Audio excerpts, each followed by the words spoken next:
Assalamualaikum warahmatullahi wabarakatuh. Perkenalkan, nama saya Fabel Restian Pratama, dengan NIM 24086037.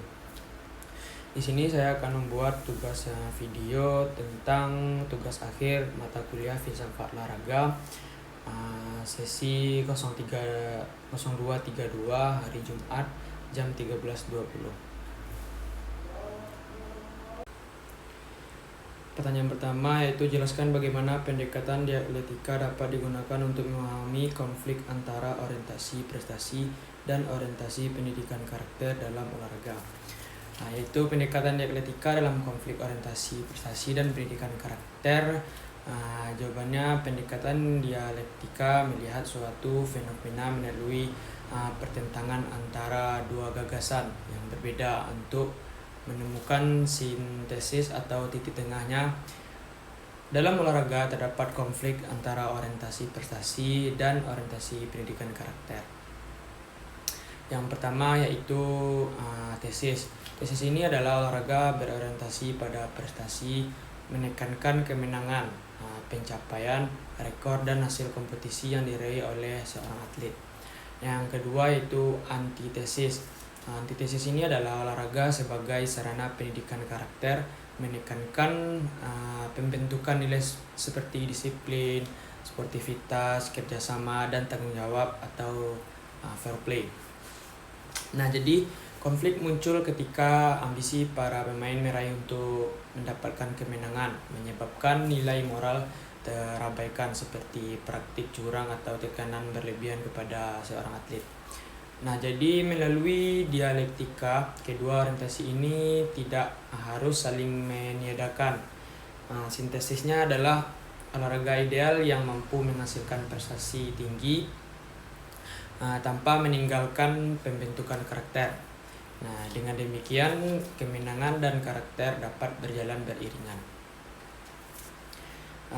Kita masuk ke pertanyaan yang kedua, yaitu fenomena penggunaan teknologi VAR, HAW, dan AI dalam olahraga semakin berkembang. Analisislah fenomena tersebut menggunakan perspektif epistemologi filsafat olahraga. Pertanyaan yang kedua, VAR, HAW, dan AI dalam perspektif epistemologi filsafat olahraga. Jawabannya, epistemologi membahas bagaimana pengetahuan diperoleh dan kebenaran ditentukan. Di dalam olahraga, teknologi seperti VAR, HAW, dan AI berperan dalam meningkatkan akurasi keputusan para wasit. Teknologi yang tiga itu dapat membantu. Yang pertama yaitu mengurangi kesalahan manusia atau mengurangi kesalahan para pemain yang ada di lapangan. Yang kedua, memberikan bukti objektif. Dan yang ketiga yaitu meningkatkan keadilan pertandingan. Namun secara epistemologis muncullah pertanyaan. Pertanyaan yang pertama, apakah kebenaran dalam olahraga hanya berasal dari data dan teknologi saja? Dan yang pertanyaan kedua, apakah intuisi, pengalaman, dan penilaian wasit menjadi kurang bernilai?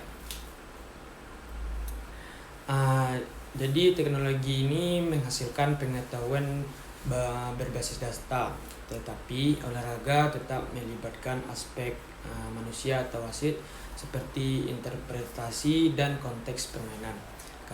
Karena itu epistemologi olahraga modern menempatkan teknologi itu sebagai alat bantu bagi wasit-wasit yang ada di lapangan, bukan pengganti sepenuhnya bagi manusia atau wasit-wasit yang ada di lapangan. Jadi yang pertanyaan ketiga yaitu analisis makna tubuh dalam olahraga berdasarkan pandangan filsafat fenomenologi. Yang pertanyaan ketiga, makna tubuh dalam olahraga menurut fenomenologi. Fenomenologi memandang tubuh bukan sekedar objek fisik, tetapi sebagai pusat pengalaman hidup manusia. Dalam konteks olahraga, tubuh kita itu memiliki makna lebih dari sekedar alat gerak saja. Seperti yang pertama, tubuh adalah media untuk mengekspresikan diri. Yang kedua, tubuh menjadi sarana interaksi dengan lingkungan. Yang ketiga, tubuh merupakan sumber pengalaman langsung.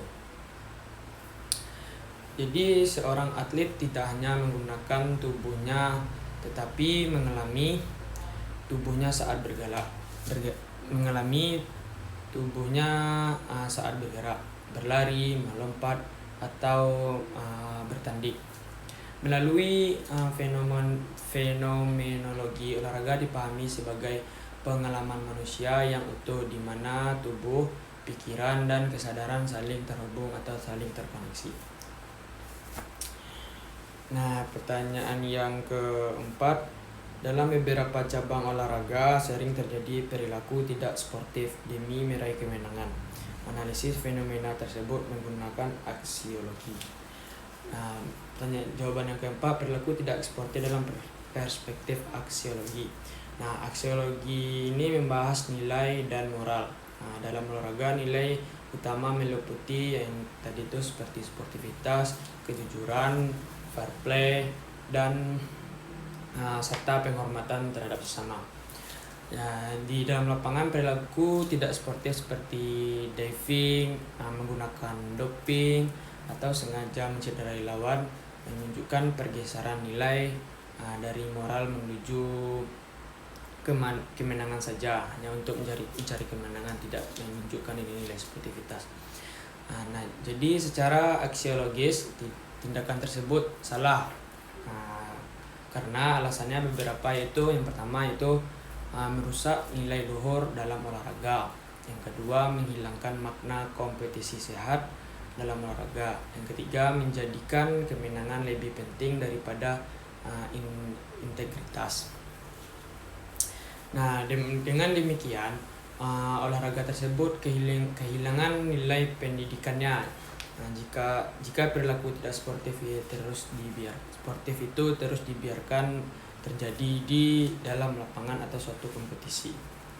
Pertanyaan kelima yaitu, olahraga profesional saat ini lebih berorientasi pada bisnis dibandingkan nilai kemanusiaan. Evaluasilah pernyataan tersebut berdasarkan nilai-nilai filsafat olahraga. Pertanyaan kelima yaitu, evaluasi olahraga berprofesional yang lebih berorientasi bisnis. Jawabannya, saat ini olahraga profesional berkembang menjadi industri besar. Adanya sponsorship, hak siar, dan transfer pemain menunjukkan kuatnya unsur bisnis. Nah, ada sisi positifnya dan ada juga sisi negatifnya. Sisi positifnya itu yang pertama, membantu perkembangan industri dalam olahraga tersebut. Yang kedua, meningkatkan kesejahteraan atlet. Yang ketiga, memperluas popularitas olahraga. Nah, ada juga sisi negatifnya. Sisi negatifnya yang pertama yaitu nilai kemanusiaan bisa tergeser akibat uang tersebut. Yang kedua itu atlet dipandang sebagai aset ekonomi.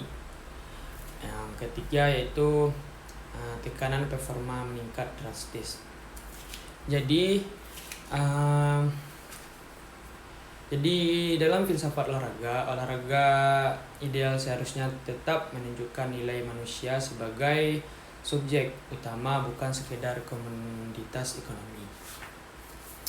Pertanyaan yang keenam yaitu, evaluasilah apakah praktik transfer atlet profesional dengan nilai kontrak yang sangat tinggi masih sejalan dengan hakikat olahraga sebagai sarana pengembangan manusia. Nah, jawaban yang nomor 6 yaitu, evaluasilah transfer atlet bernilai tinggi. Transfer atlet bernilai tinggi ini menunjukkan bahwa atlet memiliki nilai ekonomi besar. Ada beberapa sisi positifnya dan ada beberapa sisi negatifnya. Dari sisi positifnya itu, yang pertama itu menghargai kualitas dan kerja keras atlet.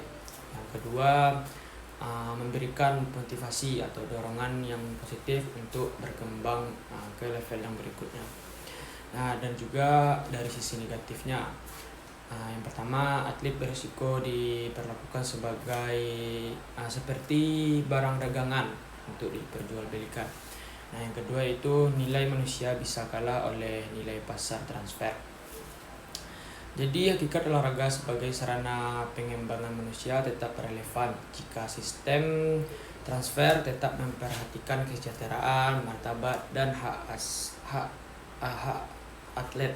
Jika tidak, olahraga akan kehilangan esensi kemanusiaannya. Pertanyaan yang ketujuh yaitu apakah olahraga kompetitif bertentangan dengan nilai humanisme? Berikan evaluasi kritis disertai argumentasi filosofis.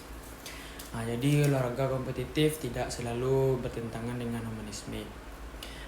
Pandangan yang menganggap bertentangan itu yang pertama itu kompetisi dapat memicu egoisme pada para pemain. Yang kedua, menimbulkan tekanan dan ketidakadilan di dalam lapangan. Pandangan yang mendukung itu yang pertama, kompetisi melatih daya juang para pemain. Yang kedua, membentuk kedisiplinan. Yang ketiga itu mendorong pengembangan potensi diri pada diri atlet. Secara filosofis, olahraga kompetitif akan selaras dengan humanisme. Jika kompetitif dijalankan secara sehat dan menghormati martabat manusia. Yang ke-8 yaitu banyaknya atlet muda mengalami tekanan psikologis. Tekanan psikologis atlet muda dalam perspektif eksistensialisme. Jadi jawabannya itu eksistensialisme menekankan kebebasan, tanggung jawab, dan makna hidup individu. Atlet muda sering mengalami tekanan karena ada beberapa alasan. Yang pertama, tuntutan keluarga, harapan pelatih, dan ekspektasi publik. Akibatnya mereka kehilangan kebebasan untuk menentukan pilihan hidupnya sendiri. Dari perspektif eksistensialisme, masalah utamanya bukan hanya tekanan prestasi, tetapi hilangnya autentisitas individu. Jadi dari masalah itu dapat solusinya itu yang pertama, memberikan ruang kebebasan bagi atlet muda, menjaga keseimbangan antara prestasi dan kesehatan mental para atlet, dan yang terakhir menghormati pilihan hidup atlet. Pertanyaan ke-9 yaitu rancangan model pembelajaran PJOK yang terintegrasi. Jelaskan landasan filosofisnya. Saya mengusulkan model yang humanistic, ethical, physical education model. Komponen modelnya yang saya ambil itu yang pertama adalah etika olahraga. Itu menanamkan nilai moral dan sportivitas dalam olahraga. Yang kedua itu fair play, membiasakan sikap jujur dan adil. Yang ketiga, pengembangan karakter, melatih disiplin, tanggung jawab, dan kerjasama. Yang keempat itu kebebasan individu, memberi ruang eksplorasi dan kreativitas para siswa. Landasan filosofis yang saya ambil itu yang pertama adalah ontologi. Olahraga adalah aktivitas manusia yang utuh, fisik, mental, dan sosial. Yang kedua, epistemologi, pembelajaran diperoleh melalui pengalaman langsung. Yang ketiga, aksiologi, PJOK harus menghasilkan manusia sehat dan berkarakter. Jadi model ini menempatkan siswa bukan hanya sebagai pelaku aktivitas fisik, tapi sebagai individu yang berkembang secara holistik. Yang ke-10, pertanyaan sebagai guru PJOK, buatlah gagasan atau manifesto. Manifesto adalah olahraga ideal di Indonesia masa depan. Jadi jawabannya adalah olahraga Indonesia masa depan harus menjadi ruang pengembangan manusia seutuhnya.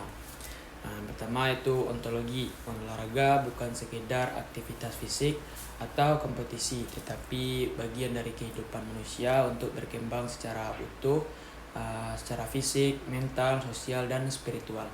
Yang kedua, secara epistemologi. Jadi pengetahuan olahraga harus dibangun melalui perpaduan antara ilmu pengetahuan, teknologi, pengalaman praktik, dan nilai budaya bangsa. Yang ketiga itu aksiologi. Olahraga harus menjunjung seperti fair play, sportivitas, keadilan, dan kemanusiaan yang ada di dalam lapangan. Olahraga ideal di Indonesia adalah olahraga yang mampu melahirkan atlet yang berprestasi sekaligus manusia yang bermoral, sehat, cerdas, dan berkarakter dan berakhlak mulia. Prestasi tanpa karakter adalah kehampaan, tetapi karakter yang kuat akan melahirkan prestasi yang bermakna. Sekian video tugas akhir saya matkul filsafat olahraga. Saya ucapkan terima kasih. Assalamualaikum warahmatullahi wabarakatuh.